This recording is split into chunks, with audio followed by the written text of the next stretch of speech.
So just as far as injuries go, Alex Okafor won't practice today with the hamstring. He is getting better though and doing well actually. And then Sammy Watkins is still in the concussion protocol. It's more neck right now than the other part, and he's working through it. I mean, tough kid. So, anyways, with that, we look forward to playing the Ravens. Great atmosphere to play in, with it being Monday night. I know there are no fans, but it's two good football teams playing each other, and that should be that's really what we're looking at there with that. So, anyways, with that, time's yours. Start with Herbie. Go ahead, Herbie. Hey, Coach.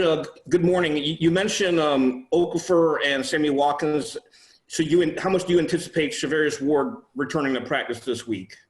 Yeah, he's gonna get out there and move around, and we'll see how he does. But he'll be out there moving around a little bit. So, let's go next to Sarin. Go ahead, Sarin. Coach, you mentioned no fans. I know that's one of the things Tyreek Hill said after the Charger game, that it was kind of slow to get things going. How is that? Your team's one that likes to have fun and motivate and seems to play to the crowd. How have you noticed? You had a few fans in Kansas City, but none in the Chargers. How much does that maybe sap some energy from you guys? Yeah, it's weird. It's weird. I mean, I've been doing this for a couple of years now, and I mean, you get out there and you can hear, it seems like every penny dropped there. So that it's every little sound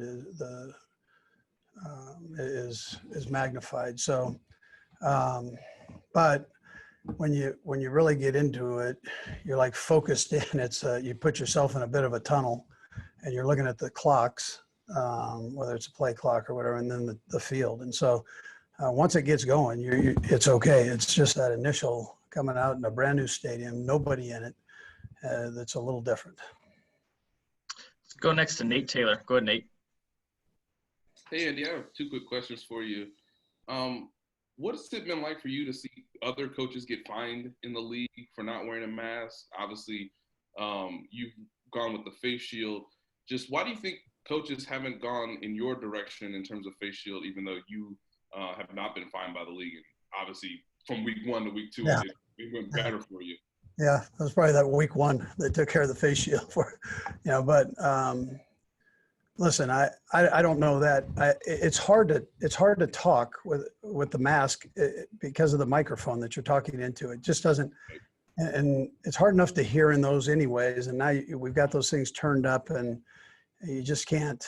It's tough. So I mean, I understand why they come down. It's a hard thing to do. So I've actually got it where the shield, I can get the microphone up underneath it, and that's one reason I'm using it. It's easier to get my voice across to EB and the other coaches. Nate, did you have a second one there? There you go. I just unmuted you. Sorry. Yeah, and because of competing with John Harbaugh, I know you mentioned last year's game was just so enjoyable because you kind of knew the Ravens were really creating something special in their own way. From a contrasting style standpoint, just how exciting is this game for you, given what occurred last year between the two teams? Well, really the last 3, right? So, I mean, this is the third go-round, and Harbs is a phenomenal coach, and they've got good coaches on their staff. David Culley's there too, so but they've got really good football coaches and really good players, and so that normally means you're gonna have a good team, right? So. And they do it the right way. I mean, we look forward to the challenge is what we do. I mean, all of us in this business, that's why we're in it. And we know we respect them. We know they're a good football team. Go next to Mackenzie Nelson. Go ahead, Mackenzie. Hey, Coach, I was just wondering how these contact tracers have been working for you guys. We saw no players tested positive again this week, and it looks like the SEC is going to follow you guys and start using the same devices as they open up their season. Yeah, Mackenzie, I'd tell you, I'd probably add on to Nate's thing too, just with the we're tested every day. We have the contract tracers, and sometimes you pull the thing down, you're thinking, hey, everybody here is doing the same thing, because it's been so successful, and it's a tribute to the NFL and the job they've done with this, and then the players. Listen, I mean, these guys, coaches, we're all in lockdown here. We're not going anywhere. We're stuck in the building, but the players are out and about. But they've really kind of curbed that and made sure that they're responsible for who they're around, and that's got to continue as we go forward. I mean, that's an important part of this. But anyways, yeah, that's how I feel. Yeah. Let's go next to Blair Kirchhoff. Go ahead, Blair. Hey, Andy, you may not have heard this. It's only happened in the last hour, and you got a lot of other things going on. But Alex Gordon announced his retirement today from the Royals. I'm just wondering if you were something of an Alex Gordon fan.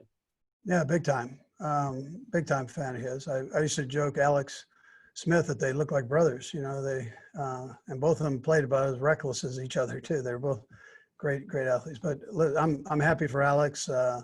He gets another chapter in his life here started, and I know he'll enjoy that. He's a family guy, and he'll enjoy being around those people. And I'm saying family and whatever else ventures into his life after this. But what a great career! He did it the right way.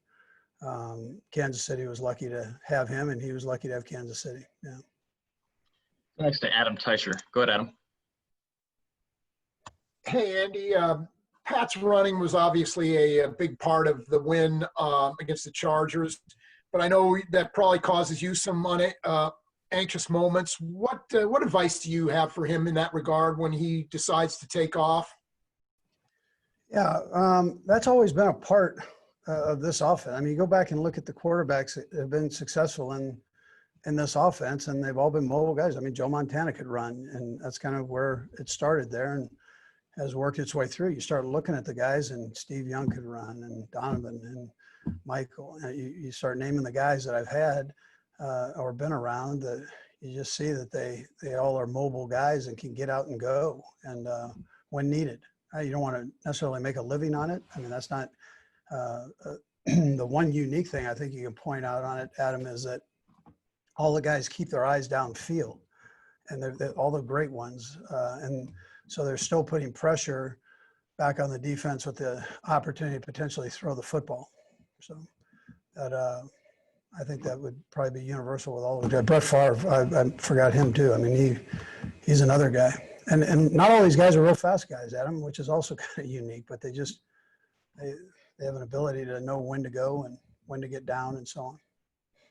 Let's go next to Sam McDowell. Go ahead, Sam. Hey, Andy, a lot of talk this week about Patrick's touchdown pass to Tyreek Hill, but when you went back and looked at the film with the 2-point conversion, what was your takeaway from that play?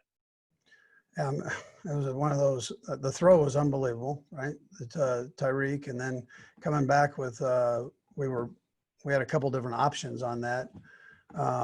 McCole being maybe third or fourth in the options.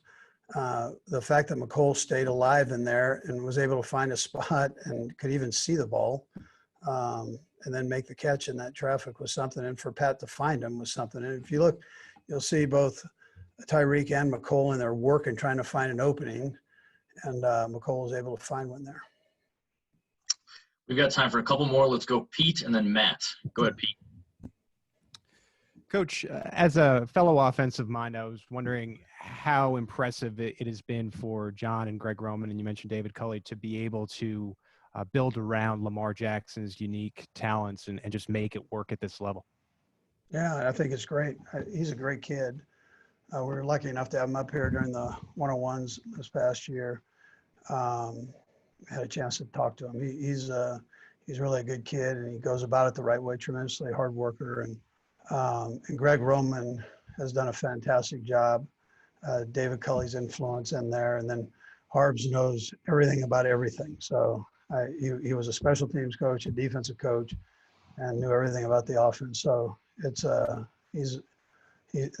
quarterback's in a good spot to learn. And he's lucky. Like I said, he's lucky to be there, and they're lucky to have him for sure. Yeah. Go last to Matt McMullen. Go ahead, Matt. Hey, Coach, I know you're just a big fan of the NFL, the history of the game, and to have two quarterbacks like this, two young players, two MVPs going head-to-head early in the season, how good is a matchup like this for the game? Oh, all these new quarterbacks that are in this league. I mean, these young kids, man. I mean, how great is that for the National Football League? And I just these two are two of the best, and here you have an opportunity to watch them compete against each other. They're good friends on top of all that, and they're going to get in there and play, and their teammates are going to back them on everything. So that's it's really fun to watch them grow.